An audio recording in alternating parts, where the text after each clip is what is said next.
تلخی، ناراضگی، نفرت، اور پھر اس میں جب شدت آئے تو عداوت، اور پھر اس کے نتیجے میں بننے والی بے حسی، بے مروتی، اور پھر جب یہ چیزیں پک جاتی ہیں تو پھر مفاد پرستی، اپنی ذات کا طواف. یہ بندہ مومن کی شان نہیں. فقیروں، درویشوں، حضور کے غلاموں کا یہ طریقہ نہیں. جس طرح آپ اپنے جسم کا کوئی حصہ تھوڑا سا سخت ہو جائے تو محسوس کرتے ہیں نا، یہ زخم بن جائے گا، گلٹی بن جائے گی، یہ آپریٹ کرانا پڑے گا، تو فوراً اس کا علاج کراتے ہیں. اسی طرح دل بھی جیسے ہی سخت ہونے لگے، اس میں کوئی کڑواہٹ آنے لگے، کسی جگہ کوئی ترش روئی پیدا ہونے لگے، فوراً اس کا علاج کریں. اپنے ذہن کو سمجھا کے، بہلا کے مثبت چیز کی طرف لائیں. محبتیں زندگی کے ہر مسافر کے لیے اتنی ہی ضروری ہیں جتنی سانسیں اس کے لیے ضروری ہیں. اگر آپ محبت والے نہیں تو آپ کچھ بھی نہیں. اقبال فرماتے ہیں بجھی عشق کی آگ اندھیر ہے، اب یہ مسلمان نہیں، یہ خاک کا ڈھیر ہے. اپنے اندر وہ حرارت، وہ تازگی ہمیشہ محبت کی قائم رکھیں. اللہ سے بھی محبت، رسول اللہ سے بھی محبت، حضور کے ہر صحابی سے محبت. اور اولاد رسول کا معاملہ اس طرح کا ہے، ہمارا نا مزاج ہوتا ہے جان چھڑانے کا.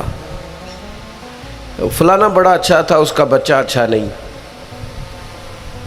تو بھائی قرآن مجید تو کہتا ہے کہ جن کا باپ اچھا ہو ان کی وجہ سے بھی ان لوگوں سے پیار کرنا چاہیے. صرف اتنا ہی کہ باپ اچھا تھا. حضرت خضر نے اور جناب موسیٰ علیہ السلام نے 2 یتیم بچوں کی دیوار سیدھی کر کے جب کہا گیا جناب یہ تو بے مروت لوگ ہیں، پانی نہیں پوچھا اور آپ ان کی دیواریں بنا رہے ہیں، تو فرمایا وَكَانَ أَبُوهُمَا صَالِحًا، ان کا باپ نیک آدمی تھا. تو بھائی انہوں نے یہ تو پوچھا ہی نہیں کہ بچے پڑھے لکھے ہیں کہ ان پڑھ ہیں، جاہل ہیں کہ بے مروت ہیں. یہ ہونا چاہیے بچوں کا قابل ہونا.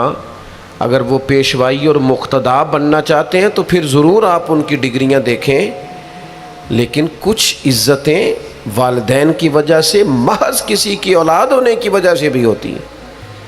ان میں ڈگریاں اور اسناد نہیں دیکھی جاتی. آپ مقتدا نہ بنائیں، پیشوا نہ بنائیں، لیکن جو نیکوں کی اولادیں ہوں ان کا احترام تو کریں، ان کے لیے جذبات تو پیدا کریں. آپ کی طبیعت میں گنجائش تو ہو ان کے لیے. جان چھڑاتے ہیں لوگ، فلانا بڑا اچھا تھا، بچے اچھے نہیں. اور چل یار بچے تو اس کے ہیں نا.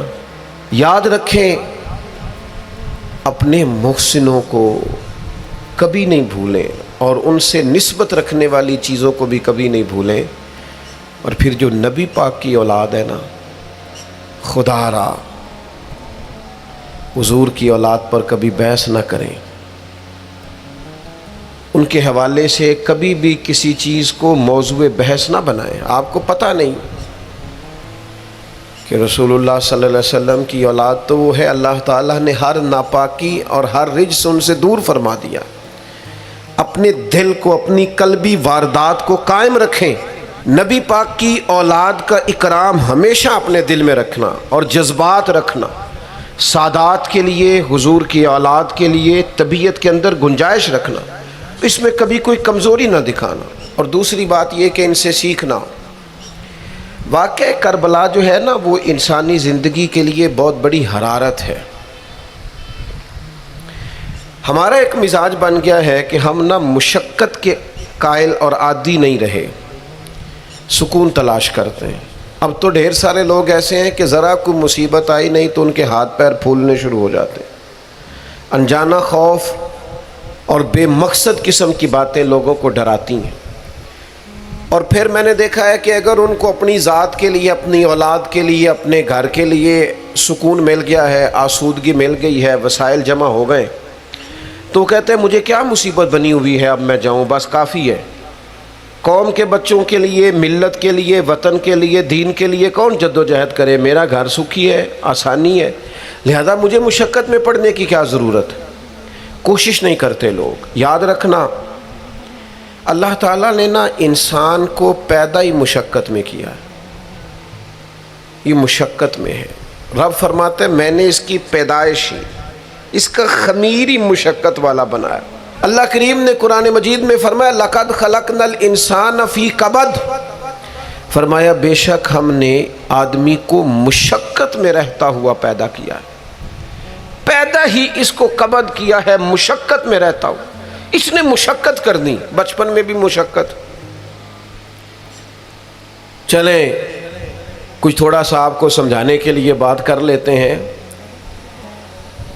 پرائمری اسکول میں جانا کتنا مشقت کا کام تھا، ساری رات لوگ منصوبہ نہیں بناتے تھے سویرے چھٹی کرنے کا، وہ کتنی بڑی مشقت کا کام تھا۔ جب 3 مہینے کی چھٹیاں ہوتی تھیں تو وہ، اللہ کرے کوئی میں ایسا جملہ نہ بولوں، اساتذہ بڑے قابل احترام ہوتے ہیں، لیکن ہمارے جو استاد صاحب تھے نا وہ تو صرف 1 آدھ چیپٹر چھوڑتے تھے، باقی کہتے ساری کتابیں لکھ کے لے آنا۔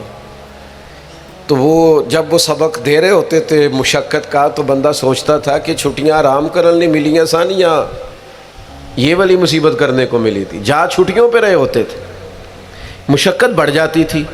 آج تو ان چیزوں پر ہنسی آتی ہے، مشقت، جد و جہد، ہر لمحے جد و جہد، اور ہر مشقت اپنے ٹائم پر مشقت ہوتی۔ آج آپ سے کہا جائے بہت سارے لوگوں سے پرائمری کا امتحان دینا ہے تو آپ کہیں گے بائیں ہاتھ کا کھیل ہے، بھئی اب بائیں ہاتھ کا کھیل ہے، تب نہیں تھا۔ اور جو آج پرائمری کر رہے ہیں ان کے لیے بھی آج بائیں ہاتھ کا کھیل نہیں۔ ہر مشقت اپنے وقت پر مشقت رہتی ہے۔ کسی وقت کسی چیز کا انتظام کرنا آپ کے لیے بڑا قابل تکلیف ہوتا ہے، آزمائش والا ہوتا ہے، بعد میں آپ سمجھتے ہیں کہ یہ تو کوئی مسئلہ ہی نہیں تھا۔ اللہ نے انسان کو مشقت، ہم نہ سکون ڈھونڈتے ہیں، بس ٹھیک ہے گھر بن گیا، بس ٹھیک ہے اب میں نے بچے پال لیے، بس ٹھیک ہے۔ او بھائی تو نے آگے بڑھنا ہے، تو نے مشقت کرنی ہے، جد و جہد میں رہنا ہے، وقت فرصت ہے کہاں، کام ابھی باقی ہے، نور توحید کا اتمام ابھی باقی ہے۔ یاد رکھیں اگر آج جوانی ہے تو بڑھاپا آئے گا، آج اگر صحت بالکل ٹھیک ہے تو آہستہ آہستہ خدا نخواستہ قوا اور اعصاب کمزور ہونے لگتے ہیں۔ ہمیں نا ذہنی طور پر تیار رہنا ہے۔ لوگ کہتے ہیں جناب پتہ نہیں میں بڑا پریشان ہوں، ایک مشکل ختم ہوتی ہے دوسری شروع ہو جاتی ہے۔ میں نے کہا یہ مشکل نہیں، یہی تو مزہ ہے زندگی کا۔ اللہ کہتا میں نے تجھے مشقت میں پیدا کیا ہے، اور تو کہتا ہے کہ آسانی ہو جائے۔ اب یہ تو نہیں نہ ہوگا، جس نے جیسا پیدا کیا ہے بات تو اس قادر مطلق کی چلے گی، تیری نہیں چلے گی جب اس نے پیدا ہی مشقت میں کیا ہے۔ حضرت زید بن ارقم رضی اللہ تعالیٰ عنہ بیمار تھے، یہ ذرا بات سننا میرے کریم کی۔ اللہ کے پیارے حبیب علیہ السلام تیمارداری کے لیے تشریف لے گئے تو حضور سید عالم علیہ السلام نے جا کر جناب زید بن ارقم کی طبیعت کو دیکھا تو کمزوری تھی اور وہ پریشان بھی تھے۔ تو حضور علیہ السلام کو اللہ تعالیٰ نے غیب کے خزانوں کی کنجیاں عطا فرمائی ہیں۔ قریب مسکرا کے فرمانے لگے زید اس بیماری سے پریشان نہ ہو، اس سے تو آپ نے ٹھیک ہو جانا ہے۔ اس روایت پر خاص غور کرنا کیا کہہ رہا ہوں، فرمایا اس سے آپ نے پریشان نہیں ہونا، اس سے تو آپ نے ٹھیک ہو جانا ہے، مسئلہ ہی نہیں۔ ہاں اس کے بعد ایک وقت آئے گا آپ کی آنکھوں کی بینائی رخصت ہو جائے گی اور عمر بھی آپ کی لمبی ہوگی، یعنی ایک بڑھاپا، ایک نظر چلی جائے گی۔ اب آپ یہاں غور کریں سرکار تربیت کیا کر رہے ہیں۔ حضور فرما رہے ہیں یہ جو مشکل ہے یہ تو گزرنے والی ہے، اس کے بعد جو مشکل آنے والی ہے وہ اس سے بڑی ہے۔ فرمایا زید اس کے بعد آپ کی بینائی چلی جائے گی اور عمر بھی لمبی ہوگی، تو بتائیے اس وقت کیا کریں گے۔ تو حضرت زید بن ارقم رضی اللہ تعالیٰ عنہ عرض کرنے لگے یا رسول اللہ میں اللہ کی رضا پر ثواب کی نیت سے صبر کروں گا۔ معنی کیا ہے، دکھ قبول محمد بخشا راضی رہن پیارے۔ ٹھیک ہے اگر بینائی جائے گی اور بڑھاپا آئے گا تو قبول کریں گے، رب کی رضا کے لیے ثواب کی نیت سے صبر کریں گے۔ ایسے بھی کبھی دنیا میں میدان لگتے ہوں گے کہ بیماری آئے گی، بتایا جا رہا ہے اور پوچھا جا رہا ہے کہ تو کیا کرے گا، تو بتا رہے یا رسول اللہ صبر کروں گا، تو نتیجہ بھی وہیں بیان ہو رہا ہے، یعنی سارا سودا نقد و نقد۔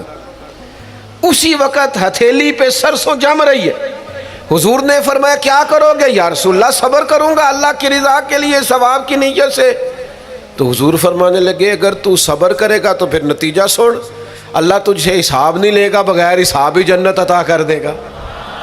او میرے بھائی، ایک مشکل سے آپ گزر گئے، اب آپ کو اگلی مشکل کے لیے تیار رہنا ہے۔ بدر ہو گیا، معرکہ بدر ہو گیا، بہت بڑی کامیابی سمیٹ کے مسلمان لوٹ آئے، پورے کفر پر دھاک بیٹھ گئی، بڑے بڑے موٹے کافر سارے بدر میں مارے گئے، ابو جہل مارا گیا، عتبہ عتیبہ مارے گئے، چوٹی کے کافر مارے گئے، تو کیا اس کے بعد پھر معاملہ ختم ہو گیا؟ اتنی بڑی فتح سمیٹ کر مسلمان آئے، لیکن تھوڑے ہی عرصے کے بعد احد میں جانا پڑا۔ بھئی آپ تو فتح یاب ہو گئے، کامران ہو گئے، اور اس وقت 313 تھے، اب تو 1000 تعداد ہو گئی، لیکن اس کے بعد جو مشکل آئی اس سے بڑی آئی۔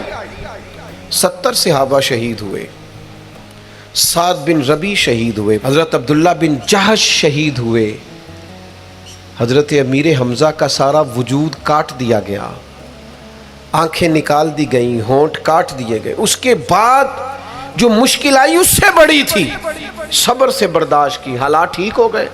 نہیں، خندق تیار ہے، معرکہ تیار ہے، اور قحط کا زمانہ اور کڑاکے کی سردی، بھوک کا یہ عالم کے لوگوں نے پیڑ پہ پتھر باندھ لیے، لیکن خندق کھودنی ہے، میدان میں رہنا ہے۔ یہ معاملہ ختم ہوا تو کیا بات دب گئی؟ عمرے کے لیے گئے تو انہوں نے حدیبیہ میں روک لیا، اب کیا یہاں معاملہ رکا؟ نہیں، پھر فتح مکہ کی باری آئی، پھر تبوک۔ میرے رسول پاک علیہ الصلوۃ والسلام نے پوری دنیا پر اسلام کا جھنڈا لہرا دیا، کہاں کہاں تک اسلامی سلطنت پہنچ گئی۔ جناب عمر کے زمانے میں وہ قادسیہ کے علاقے، روم، ایران، تو کیا قربانیاں ختم ہو گئیں؟ بس طاقت آ گئی، قوت آ گئی، ہمت آ گئی، ہزاروں علاقے زیر نگیں آ گئے، ختم ہو گیا معاملہ؟ نہیں، جناب عمر شہید ہوئے، پھر حضرت عثمان شہید ہوئے، حضرت علی نے 9 سال یا 13 سال کی عمر میں جہاد شروع کیا تھا، عمر میدانوں میں گزری، پھر مولا علی شہید ہوئے۔ اب کیا آسانی ہو گئی، آسودگی ہو گئی؟ نہیں، یہاں تو باریاں ہیں امتحان دینے کی۔ امام حسن کی باری آئی تو زہر دے دیا گیا، انتڑیاں کٹ کٹ کے گرنے لگیں، اور حسن ابن علی کا جب جنازہ اٹھا تو سب سے زیادہ رو رو کے پلو سید عائشہ صدیقہ کا بھیگ گیا، اور جو سب سے زیادہ ستاتا تھا مروان، وہ بھی ایک نکر میں کھڑا ہو کے رونے لگا۔ تو کسی نے کہا ساری زندگی تو نے فاطمہ کے بیٹے کو ستایا ہے، ظالم آج روتا کیوں ہے؟ کہنے لگا میری مخالفت اپنے جگہ پر، جو اٹھ کے جا رہا ہے وہ رسول پاک کا مکمل نمونہ تھا۔ اس میں کوئی شک نہیں کہ صبر، رضا، استقامت، حسن عمل، حسن کردار، اخلاق عظیم، یہ ختم تھے۔ تو یہ امتحان تو جاری رہا۔ امام حسین کی باری آئی، چھوٹے تھے، زیادہ لاڈلے تھے، زیادہ پیارے تھے۔ کچھ لوگ ایک کا لاڈ دیکھتے ہیں، کچھ کئیوں کے لاڈ دیکھتے ہیں۔ نانا کا بھی لاڈ دیکھا، اور والدہ کا بھی دیکھا، والد کا بھی دیکھا، بہنوں کا بھی دیکھا، بڑے بھائی کا بھی دیکھا۔ حسین سب سے لاڈلے تھے۔ حسن کی بھی کیا بات ہے، امام علی مقام کی کیا بات، پر امام حسین سب کے لاڈلے تھے۔ لیکن جب امتحان دینے کی باری کربلا میں آئی تو اکیلے کھڑے تھے، نہ پشت پر نانا، نہ ہاتھ میں شیر خدا کی انگلی، نہ پلٹ کے جا کے ماں کے پلو میں چھپنے کا موقع، نہ حسن موجود ہے کہ بڑے بھائی سے مشورہ لے لیا جائے، کوئی نہیں۔ یہ کون ہے اٹا ہوا، غبار میں اٹا ہوا؟ یہ نبی کا نور عین ہے، یہ بالیقین حسین ہے اکیلے، اور باقی جتنے تھے وہ سارے چھوٹے تھے۔ وہ بڑا مشکل کام ہو جاتا ہے جب آپ سب سے بڑے ہو جائیں اور صرف آپ کو تسلی دینی ہے، صرف آپ کو دوسروں کو سنبھالنا ہے، وہ بڑا مشکل مرحلہ ہوتا ہے۔ لیکن امام حسین نے اس مشکل مرحلے کو اس طرح گزارا کہ وہ بڑے تھے نا، بس اتنا کہوں گا کہ حسین وہاں پر شکر کرتے تھے جہاں پر صبر مشکل تھا، وہاں پر شکر کرتے تھے جہاں پر صبر مشکل تھا، جہاں صبر مشکل سے ہوتا ہے وہ وہاں گردن جھکا کے کہتے تھے آمنا وصدقنا، ٹھیک ہے، دکھ قبول محمد بخشا، بس راضی رہن پیارے۔ آپ اس بات کو یاد رکھیں اور اس کو اچھی طرح سمجھ لیں کہ آپ جب تک مزاج مشقت کا نہیں بناتے، ایک کے بعد دوسری، دوسری کے بعد تیسری، تیسری کے بعد چوتھی مشقت راہ دیکھ رہی، اور جو مشقتوں کے عادی نہیں وہ پھر پچھلی صفوں میں ہے، جو مشقتوں کے عادی نہیں وہ پھر کسی صورت بھی نہ نام بنا سکتے ہیں نہ کام کر سکتے ہیں۔ جس کو آرام کرنا ہے، جس کو سکون سے سونا ہے، وہ منزل نہیں پا سکتا۔ آپ کو آگے بڑھنا ہے، آپ کو جد و جہد کرنی ہے، آپ کو کوشش کرنی ہے، آپ کو باہمت رہنا ہے۔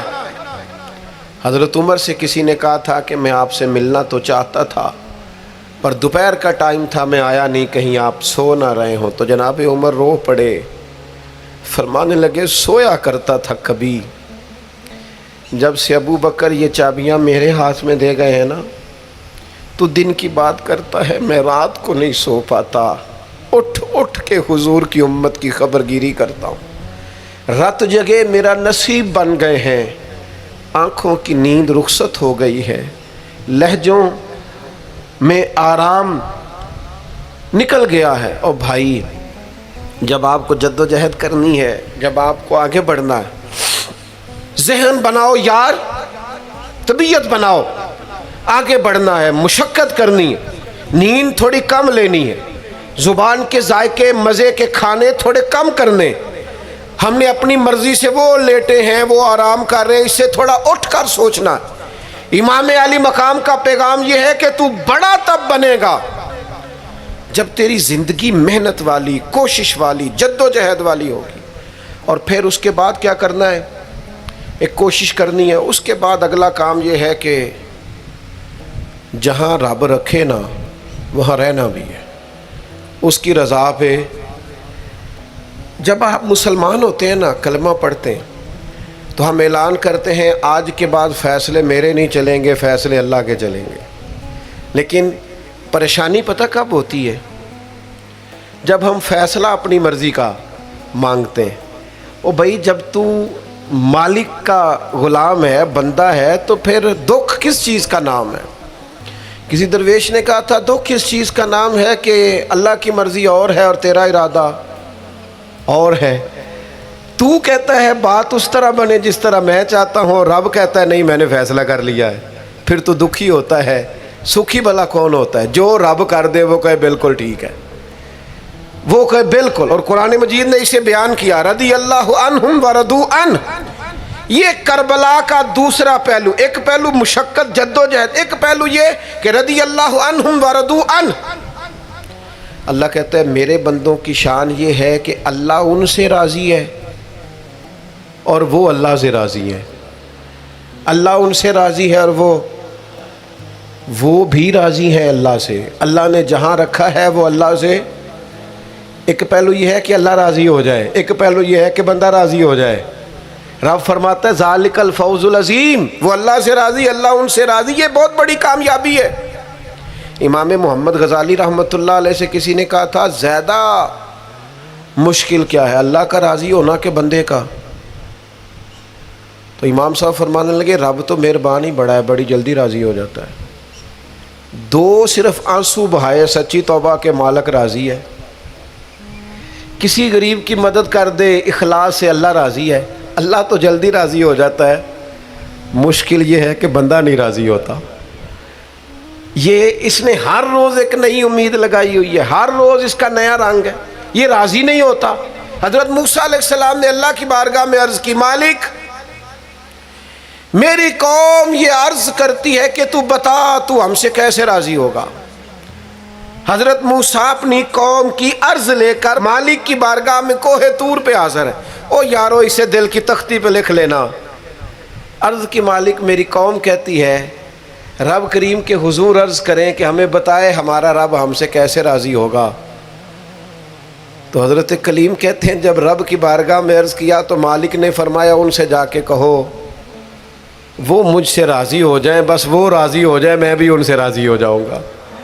حضرت سیدنا عبداللہ ابن عمر رضی اللہ تعالیٰ عنہ کا صاحبزادہ بڑا سخت علیل ہو گیا. بچے بیمار ہو جائیں تو تکلیف بڑی ہوتی ہے انسان کی طبیعت کو. حضرت عبداللہ ابن عمر کے بیٹے بڑے سخت علیل ہو گئے. جناب عبداللہ ابن عمر بڑے پریشان ہیں، کبھی ادھر جاتے ہیں کبھی ادھر جاتے ہیں، اس حکیم کے پاس اس طبیب سخت پریشان. آپ کے دوست احباب دیکھتے ہیں کہ حضرت عبداللہ ابن عمر بڑے سخت آزمائش میں، بیٹے کا انتقال ہو گیا، صحت نہ ہو سکی، اللہ کا حکم آ گیا. اب یہ جو انتقال ہے یہ ظاہر ہے بیماری سے زیادہ مشکل کام ہے، بیٹا چلا ہی گیا ہے. لیکن وہ لوگ کہتے ہیں جب ہم بعد میں تعزیت کرنے کے لیے گئے تو جناب عبداللہ ابن عمر کو بڑا مطمئن دیکھا.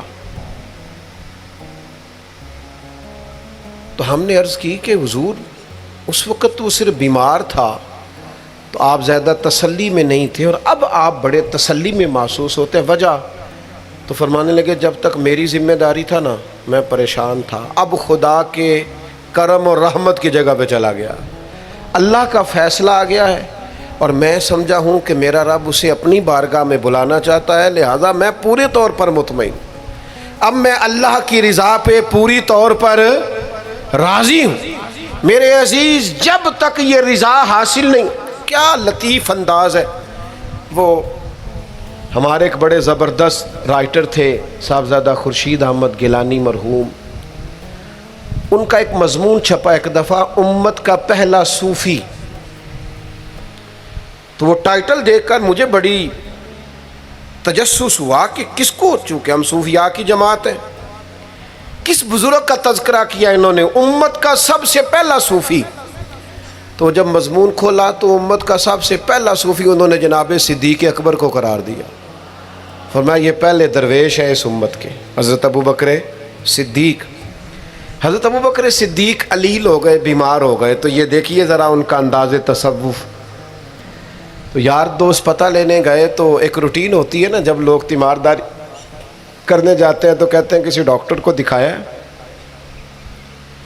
سب لوگ آپ کے گرد بیٹھے ہیں تو کہنے لگے ابو بکر طبیب کو دکھایا ہے؟ فرمانے لگے ہاں طبیب دیکھ گیا ہے اور طبیب دیکھتا رہتا ہے. تو کہا پھر طبیب نے کیا کہا ہے؟ کہنے لگے طبیب نے کہا فعال لما یرید. طبیب نے کہا ہے بھائی جو میں چاہتا ہوں نا وہ میں کر دیا کرتا ہوں، جو میرا ارادہ ہوتا ہے پھر وہ میں کر دیتا ہوں. وہ طبیب مجھے کہہ گیا ہے، لہذا جو اس کا ارادہ ہونا ہے اس نے. اب وہ جو ارد گرد بیٹھے تھے وہ بھی تو صحابہ تھے نا، اس باریک بات کو فوراً سمجھ گئے. کہنے لگے اللہ تجھے جزا عطا کرے. او یارو تھوڑے دن اگر سکھ سے جینا چاہتے ہو تو ایک ہی علاج ہے، ایک ہی، مالک کی رضا میں راضی رہو. نہ سمجھ آئے تو پھر کربلا والے امام حسین کی طرف دیکھنا. وہ نانا کے کندھوں پہ تھے پھر بھی بڑے خوش تھے، وہ ماں کی گود میں تھے پھر بھی بڑے خوش تھے، شیر خدا کی باہوں میں تھے پھر بھی بڑے خوش تھے، حسن کے ساتھ سفر حج پہ تو بھی بڑے راضی تھے. اور جس دن رجب کے مہینے میں مدینہ چھوڑ رہے تھے تو اس دن بھی کہہ رہے تھے مالک میں تیری رضا پہ راضی ہوں. اور حسین ابن علی رضی اللہ تعالیٰ عنہ نے ہمیں یہ معیار دیا ہے. جس دن شبیہ مصطفیٰ علی اکبر ان کے گھر میں پیدا ہوئے تھے حسین اس دن بھی بڑے راضی تھے، اور جب اللہ اکبر کہہ کے زخم کھا کے جناب علی اکبر گھوڑے سے زمین پر تشریف لائے تھے اور جوان بیٹے کو سہارا دے کر انہیں اٹھانا پڑے تھا، حسین اس دن بھی رب کی رضا پہ بڑے راضی تھے۔ اور جب چھوٹا سا بیٹا ان کی گود میں اس کی سانسیں اکھڑ رہی تھیں تو امام علی مقام اس وقت بھی اپنے رب کی رضا پہ بڑے ہی راضی تھے۔ حد ہو گئی، جس گلے کو محبوب چومتے تھے اس وقت بھی حسین راضی تھے، اور جب اسی گلے پہ خنجر چل رہے تھے تو امام علی مقام نے یہ نہیں کہا کہ مالک میرا اتنا امتحان، آخر میرے مسئلے کب حل ہوں گے، میری مشکلات کب حل ہوں گی، آخر کس وقت، یہ نہیں فرمایا، بلکہ یہ سارا کچھ سہ کے دونوں ہاتھ زمین پہ بچھا کے سجدہ شکر ادا کر کے کہا مالک جہاں تو رکھے حسین وہاں راضی ہے۔ اتنا شکوہ ہے ہماری زندگی، آپ یقین کریں ان باتوں کی بھی دوست دعا کرانے آ جاتے ہیں جہاں دل کرتا ہے کہ انہیں سمجھائیں کہ یار نہ کہیں تو ٹھہرنا اپنے رب کی رضا پہ۔ یار دیکھو چھوٹی بات نہیں، حضرت انس بن مالک کہتے ہیں 10 سال میں نے نبی پاک کے گھر میں نوکری کی ہے، 10 سال، 1 سال کے بعد لوگ اکتا جاتے ہیں، سارا پتہ چل جاتا ہے، اس کے بعد وہ چاہتے نہیں رہتی، بندہ پرانا ہو جاتا ہے، اکرام احترام الا ماشاءاللہ وہ نہیں رہتا۔ فرماتے ہیں 10 سال حضور کے گھر میں نوکری کی، پورے 10 سال ایک دفعہ بھی رسول پاک نے اف نہیں کہا۔ فرماتے ہیں ایسا نہیں کہ کبھی کوئی ایسی بات نہیں ہوئی جس سے حضور ناراض ہو، کئی دفعہ ایسے موقع آئے، حضور نے کسی کام سے بھیجا، میں جا کے بچوں کے ساتھ کھیلنے لگا، محبوب آئے، میں ڈر گیا، لیکن حضور نے کچھ بھی نہیں کہا، مسکرا کے فرمایا تمہیں کام بھیجا تھا کر کے کیوں نہیں آئے؟ او یار آپ ٹھہریں تو صحیح، استقامت تو ہو، ذرا سی بات پہ بلبلا اٹھنا، تڑپ جانا، ہر چیز سے الجھ جانا، یہ بندہ مومن کی شان نہیں۔ طاقتور زندگی گزارو، طاقتور، ایک تو یہ کہ مشقت کرنی ہے، دوسرا اللہ کی رضا پہ راضی رہنا، اور تیسری بات یہ سوچیں کبھی ذاتی قسم کی نہیں بنانی، سوچیں ملی قسم کی، قومی آفاقی سوچیں۔ اتنے دوست ہماری خانقاہ سے وابستہ ہیں، یہاں کسی آستانے سے وابستہ ہیں، کچھ ہمارے پاس مدرسے میں پڑھتے ہیں، کہیں بھی آپ پڑھتے ہیں، آپ کی سوچیں جب تک ملی اور قومی نہیں ہوتی، آپ بہت زیادہ بھی باصلاحیت ہیں تو آپ کوئی کردار نہیں ادا کر سکتے۔ آپ کو اللہ نے جو صلاحیت دی ہے وہ دین کے لیے خرچ کریں، کوئی بھی صلاحیت ہے آپ کی، عزیز وسیع الظرفی وسیع المشرب، آپ اپنی صلاحیت سے قومی فائدہ کریں۔ آپ کیا مطلب ملی باتیں، چھوٹی باتیں، چھوٹا سا ذہن، چھوٹی سی بات، آپ وسیع بات کریں۔ امام بخاری لکھ گئے، ایک مخصوص فقہ کے مقلد تھے امام صاحب، لیکن انہوں نے بخاری میں یہ رنگ نہیں اختیار کیا کہ جو کسی اور مسلک پر چیزیں دلائل کرتی ہیں، فقہ کے مسلک کی بات کر رہا ہوں، کسی اور مشرب پر تو میں نے لینی نہیں۔ انہوں نے کام کیے تو قومی سطح کے کیے، چھوٹے چھوٹے ذہن، چھوٹی چھوٹی باتیں۔ ہمارا ہی مدرسہ نہیں، دنیا میں مدرسے، ہماری خانقاہ نہیں، دنیا میں خانقاہیں۔ ہم اگر ایک دوسرے سے لوگوں کو توڑنے لگیں گے تو ملی کام نہیں ہوگا۔ ہم گھر نہیں بنانا چاہتے، ہم رسول اللہ کا دین تعمیر کرنا چاہتے ہیں، دین اس امت کے اندر لانا چاہتے ہیں، نافذ کرنا چاہتے ہیں۔ تو ہم تو تھوڑے سے لوگ ہیں کام کرنے والے جو پوری دنیا میں کام کر رہے ہیں، کہیں بھی کوئی کام کر رہا ہے۔ ہم نبی پاک کا دین لانا چاہتے ہیں تو ہم تو ہر ایک کو سپورٹ کرتے ہیں، جو تھوڑا سا بھی کام کر رہا ہے اسے سپورٹ کرتے ہیں۔ میری آپ سے گزارش ہے، جس کاز کے لیے امام حسین نے جان دی تھی نا، اس کاز پر کام کرنے کی ضرورت ہے۔ اب کیا کرنے کی ضرورت ہے؟ اب وہ پیغام جو امام علی مقام کا پیغام ہے، دین کے لیے کام کریں، بے حیائی کے خلاف، عریانی کے خلاف، بے دین قوتوں کے خلاف، لوگوں کو سکون ملے گا، انہیں قائل کریں کہ سکون تمہیں نماز میں ملے گا، عبادت میں ملے گا، دیانتداری میں سکون ہے، قناعت میں سکون ہے، عزت نفس اور خودداری میں جو تمہارے لیے اللہ نے رکھا ہے اس میں سکون ہے۔ لوٹ کے کھاؤ گے تو سکون نہیں ملے گا۔ میرے بھائی، اس سارے پیغام کو عام کرنے کی ضرورت ہے، پھیل جائیں دنیا میں، اور جس طرح اپنے حق میں لوگوں کو قائل کرتے ہو نا، کو مجبوری بن جائے، اس طرح لوگوں کو دین کے حق میں قائل کریں۔ منت کر کے بے نمازی کو نمازی کریں، منت کر کے جو دین سے دور ہے اسے دین کے قریب کریں۔ آپ کوشش کریں کہ فروغ دین ہو، جہاں مسجد نہیں تعمیر مسجد میں کردار ادا کریں، اپنے لہجوں سے ہر تھکاوٹ اتار کے آگے بڑھو، ملی قومی سوچیں پیدا کرو۔ ہم نے اس وطن کو بھی تعمیر کرنا ہے، دین کے لیے ہم نے اپنے آپ کو پیش کرنا ہے جس حد تک ہو سکے، اور دین کی تبلیغ کا سب سے بہترین طریقہ یہ ہے۔ امام جعفر صادق سے کسی نے کہا تھا میں دین کی تبلیغ کرنا چاہتا ہوں، کیا کروں؟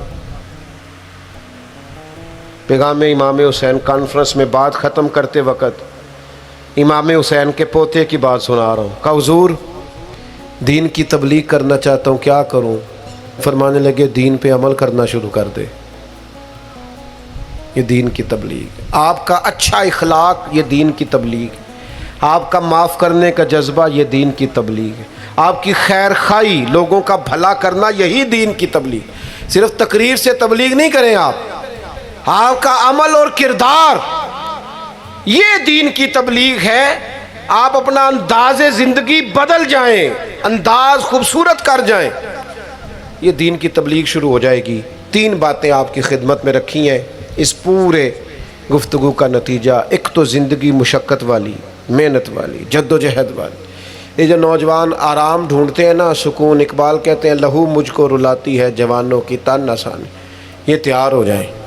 مشقت، جد و جہد، کوشش، اور دوسری بات اس کوشش کے بعد بھی رب جو فیصلہ کرے رب کے فیصلے پر راضی رہیں، مقام تسلیم و رضا والی زندگی گزاریں۔ اور تیسری گزارش، سوچیں سطحی نہیں، ذاتی نہیں، عالمی سوچیں۔ میں بڑے درد سے یہ بات عرض کروں، لوگ اپنی ذات کے لیے دین کا استعمال کرتے ہیں، اپنی ذات کے لیے۔ جو میرا ذاتی مخالف ہے میں اسے یزید کہہ دیتا ہوں، میرا ذاتی مخالف۔ ہمارا ذاتی مخالف ہوتا ہے، ہم کہتے ہیں بے ایمان ہو گیا۔ او خدا کے بندے، تیرے سے اختلاف ہوا ہے، تو اسے یزید تو نہ بنا، اتنی بڑی لعنت کا توق تو نے گلے میں ڈال دیا۔ اگر وہ یزید ہے تو اپنے آپ کو کیا سمجھتا ہے؟ اپنا پھر تو نے درجہ کیا بنا؟ اتنی جلدی نہیں، قومی سوچیں پیدا کریں، کوشش کریں کہ آپ ملی کام کریں، آپ لوگوں کو جوڑیں۔ آفاقی تعلیمات ہیں اسلام کی، ان آفاقی تعلیمات میں آپ اپنا وقت گزاریں گے تو آپ محسوس کریں گے زندگی بڑی خوبصورت ہو گئی۔